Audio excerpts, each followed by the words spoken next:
Swahili Nation, how are you? I'm glad to have to be here with Mayurbhai and Harsh Kothari. Mayurbhai is second or third generation Indian into Ethiopian, but now I should call him as Ethiopian African. He coaches us business community investors by virtue of his top leadership position, chairmanship for the Indian Business Forum, and also he is the founding convener for JITO, Jain International Trade Organization, a lion proponent and an investor having multiple industry in this country. So Mayurbhai is a very kind-hearted person, always positive and always ready to help and diffuse situations or problems where we see in our execution of daily life. So I'm glad to be at Mayurbhai's office at Mohan PLC right now. Thank you very much, Bhavesh Bhai, for that wonderful introduction. I don't teach or coach, as he say. I'm a very small. The rest of them are much more experienced.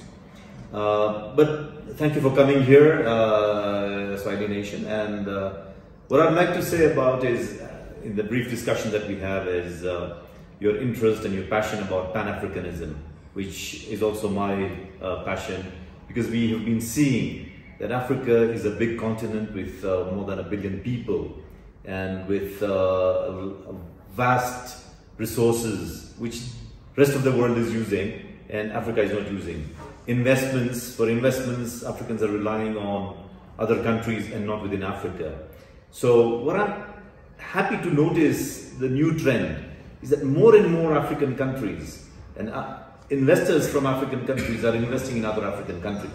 So as I was introduced, I'm also the chairperson of the India Business Forum. And what I've been seeing is we have a lot of Indian businessmen or businessmen of Indian origin who are settled in Africa. So, you know, the African Indians, I would say, who are playing a very substantial role in investing across borders within Africa. So if I can tell you a few names, like Bhavesh Bhai's company itself, yeah, the Safal Group, which is again an African group. We have companies which are coming from Mauritius, from Tanzania, from Kenya, from Nigeria, from Djibouti. So all these Pan-African trade and investment really is very exciting to me, other than the trade, because if I'm not mistaken, the last trade figures that I had heard, inter-Africa was only about $69 to $70 billion, which is minuscule compared to what the capacity or the potential is, or what Africa trades with other regions. So it's very important to build our own capacities, develop our own technology, make sure that our resources are used, the value addition is being done locally, and we all have to strive together and rejoice our Pan-Africanism. And this is my message for you today. Yeah, so investment, Pan-Africanism, trade and interlocking of capital movement within Africa is what Mayurbhai is promoting or encouraging, which is a good trend. You know, having done that, the next barrier or a constraint to realizing the African potential or to reversing the arrested development of Africa is capability. You know, on the front of capability and with taking the demographic dividends of the bulk of the population under the age of 24, the youth explosion and the energy that will come, what we will need is capability building.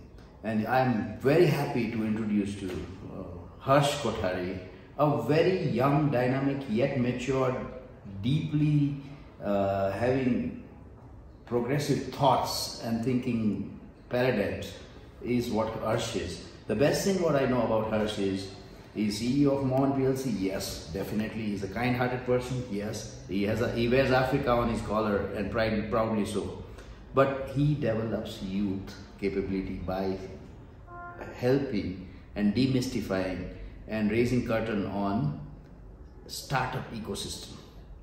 And I believe the micro enterprise and the micro to macro enterprise will come when the startups euphoria comes to Ethiopia and to Africa, and that's what he's really promoting. I'm glad to have Harsh over here. Thank you very much for the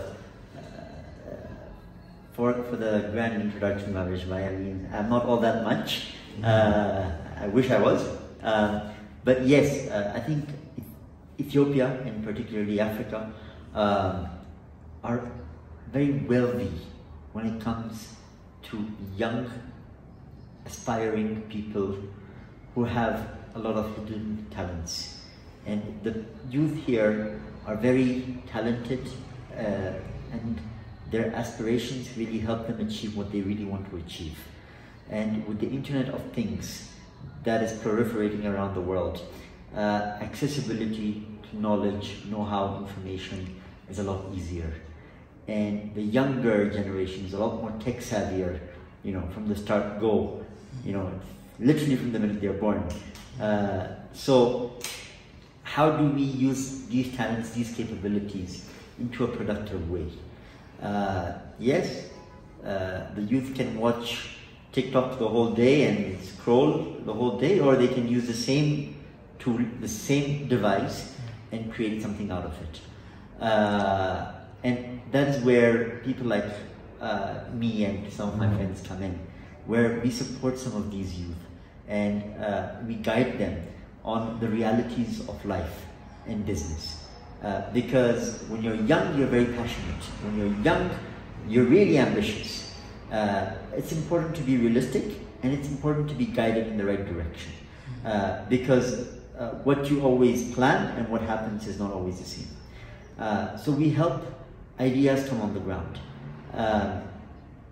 With this, I'd like to emphasize that the demographic dividends are actually paying off in a country like Ethiopia, where there are so many young people coming up with new technological startups. We have a very successful taxi hailing company in Ethiopia called Ride, which, of course, we're not involved with that, but it's something to be aware in terms of landscape. Then there is a very strong company that's working on artificial intelligence, coding. There's a lady who started at the age of 9 and now is a big entrepreneur. She coded a large part of the emotional intelligence part of Sophia the robot, who is the only robot who apparently has a passport. So, all this was developed in Africa, and Africa is playing a huge role in the world map, but not a lot is being said about it, and therefore not a lot is being inspired out of it. And that is where we want to inspire the young people, tell them what their potential is, what they're capable of. I have a guy who I'm trying to support. He came up with a car security system that I've not seen anywhere before. You can literally start, whether it's an old car or a new car, you can start it, you can stop it, you can create security systems just from your mobile phone wherever the car is, and can be tracked, wherever it is. There's another young boy who's trying to make a very smart shoe that can manage your health using your feet. So it uses points on your feet to check your pulses, your heart rate, everything. It can help blind people detect something when they're getting closer to it or far away from it. So with the technology of things, there's so many opportunities available, but we need to be able to give these opportunities a direction. And I think Africa's talent, Africa's youth, that is very energized, that is enthusiastic, and that is aspiring to be one of the greatest leaders in the world, like Africa is, needs a little bit more of support. Sometimes it's a small seed capital, sometimes it's a lot more of coaching, and sometimes it's just encouragement. And that is what we try to do. But I would like to say this on record, that Africa has a 1.2 billion people population. At least in Ethiopia, about 57% of the people are below the age of 24. And these people are going to shape the rest of the world. They're going to shape the narrative of the future. Because there are many other economies, many other countries that are developed but have an aging population. The future of the world belongs to Africa, but we have to guide it in the right direction. Beautiful. One thing I want to say, what I take cue from him is our youth need to be impatiently patient, while they need to have that energy and burning drive to make a difference quickly. So, but please understand the seasoning takes time, and hence the impatience for irresolution concept for the millennial has to be understood in African context. Here things go slow, so you have to be impatiently patient. That was one of his messages that we need to incorporate, because we need to adjust the expectations, and I don't want their ambition to fizzle away like a soda bottle quickly when they see a roadblock. Roadblocks are only delaying mechanisms and not a denial mechanism.